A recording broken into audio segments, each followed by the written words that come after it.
Salut tout le monde, c'est Aude de Haute Couture et aujourd'hui on se retrouve pour une vidéo un peu plus éducative et qui va répondre à plusieurs questions que plusieurs d'entre vous me demandent. On va enfin démystifier l'entoilage. Donc aujourd'hui je vous explique c'est quoi, quand l'utiliser et comment l'installer. Et on peut partir ça maintenant.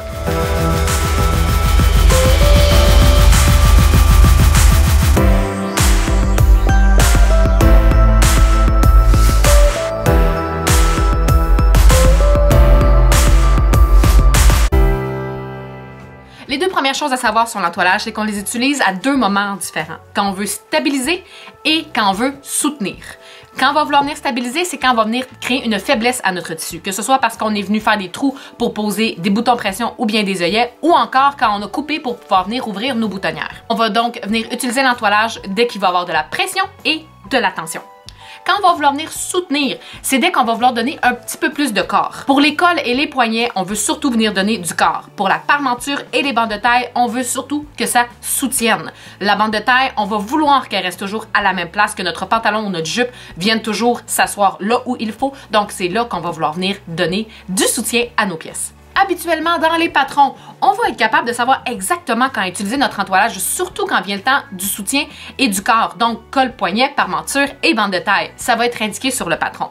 Malheureusement, quand on vient stabiliser, je répète, que ce soit pour les boutons pression, les œillets, les rivets, les hautes poches, parce qu'il va y avoir beaucoup de tension à cet endroit-là, les boutonnières, on va devoir y aller un peu de notre intuition et de notre initiative et d'y aller de l'avant pour pouvoir nous-mêmes choisir quand vient le temps de venir mettre notre entoilage. Donc, dès qu'il y a de la pression ou de la tension, on peut se permettre de venir entoiler. Il existe trois grandes familles d'entoilage, le tissé, le non-tissé et le tricot.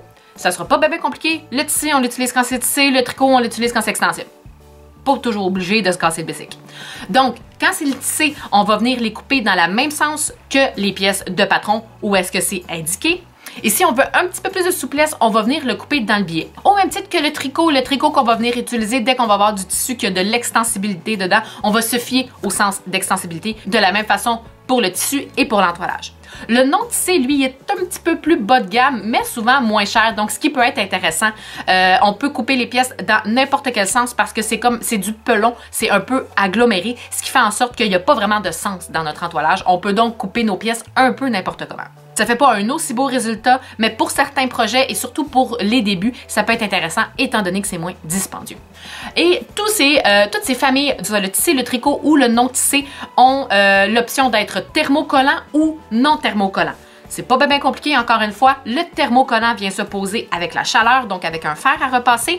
Et le non-thermocollant, lui, va être cousu la plupart du temps. On va aussi retrouver beaucoup de non-thermocollants à coudre, donc quand c'est de l'entoilage crin, de l'entoilage avec des crins de chevaux. Mais c'est honnêtement un entoilage que vous allez utiliser très rarement. Les seules fois qu'on va utiliser ce type d'entoilage-là, ça va être pour faire le veston. Donc, à moins que vous vous attaquiez à ce genre de projet-là, vous n'aurez jamais à utiliser ce genre d'entoilage-là. La façon qu'on va savoir de quel côté l'entoilage thermocollant est, parce que c'est important de bien le repérer, c'est que d'un côté, on va avoir un peu de lustré dans le tissé. Le tissé, quand on regarde le côté thermocollant, il est un peu lustré. Dans le tricot, quand on regarde le côté thermocollant, on va pas nécessairement y aller avec nos yeux, mais avec notre toucher. C'est-à-dire que quand on touche le côté thermocollant d'un entoilage tricot, il est un peu rugueux. Donc ça va être le côté qui va être collant. C'est à faire très attention quand on vient poser sur notre tissu naturellement, parce qu'on veut pas poser le côté thermocollant vers le fer. Si vous êtes lunatique comme moi, vous comprenez qu'est-ce que c'est de devoir regarder peut-être deux fois plutôt qu'une pour s'assurer d'avoir le bon côté qui va être vers le tissu et non vers le fer. L'entoilage peut être aussi utilisé pour venir changer la nature de notre tissu. C'est pas l'idéal, mais pour certains projets, ça peut être intéressant. J'ai fait les manta booties et la semelle, l'intérieur, je la voulais en minky. Le seul problème, c'est que le minky, on le sait que c'est compliqué à coudre. C'est pas toujours...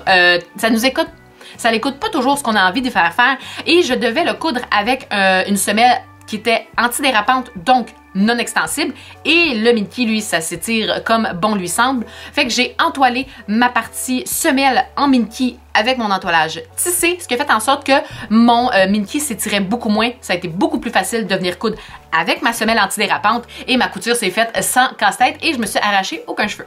On va retrouver les entoilages de deux couleurs la plupart du temps, noir ou blanc. Vous pouvez avoir un peu des deux. Dès qu'on va avoir du tissu qui va être plus foncé, on va utiliser le noir. Dès qu'on va avoir du tissu qui va être plus pâle, on va prendre le blanc. On n'a pas besoin de décatir l'entoilage, sauf si indication contraire. Il y a certaines compagnies qui vont recommander de décatir votre entoilage. J'ai l'impression que la plupart du temps, ça va être vers du non thermocollant. Mais si c'est pas indiqué, prenez en considération que vous n'avez pas à le décatir. Seulement si vous voyez que dans les indications de la compagnie, c'est à le faire, là, vous pouvez vous permettre de le faire. Mais sinon, pas besoin de se battre de ça. J'ai fini en vous donnant 3 trucs de comment bien poser de l'entoilage. Premier truc, on met pas trop de vapeur. Si c'est possible, on éteint la vapeur au complet. Pourquoi? Parce qu'on n'a pas besoin d'humidité pour venir poser notre entoilage. En fait, ça peut même nuire à la pose de ce dernier. C'est-à-dire que si on met trop de vapeur, on risque d'endommager la colle et ce qui va faire en sorte que ça va faire des petites bulles et que ça va pas être collé de façon adéquate.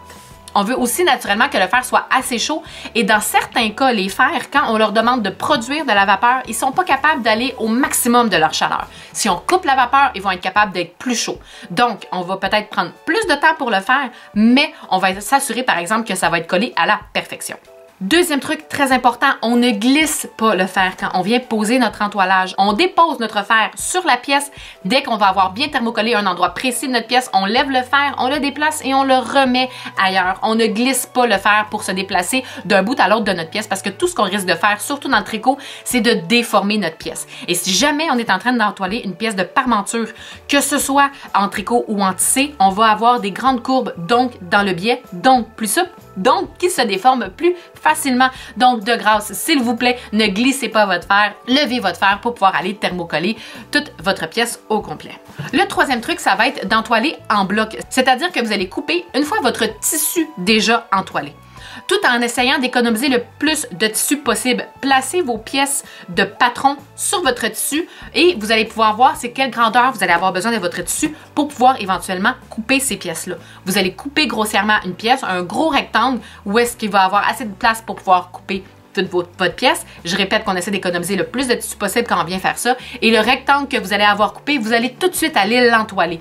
Plus facile d'entoiler un rectangle que d'entoiler pièce par pièce. Une fois que votre rectangle est bien entoilé, vous allez pouvoir revenir placer vos pièces. Faites attention au sens du tissu, bien évidemment. Et après ça, vous allez pouvoir couper vos pièces. Vos pièces vont être bien coupées, bien entoilées et ça va avoir été bien rapide. À faire attention avec ce truc-là, c'est vraiment de pas trop couper de pièces de tissu pour éviter de faire du gaspillage. Et voilà tout le monde, c'est ce qui termine mon vidéo aujourd'hui éducatif pour vous expliquer et surtout démystifier ce qu'est l'entoilage. Si vous avez des questions, n'hésitez pas à les laisser juste en dessous en commentaire et aussi si vous désirez pousser vos connaissances de couture un petit peu plus loin, n'oubliez pas les cours haute couture qui se retrouvent sur mon site internet. Tous les liens vont être en barre de description juste en dessous du vidéo. Et sur ce tout le monde, je vous dis bonne couture et à bientôt.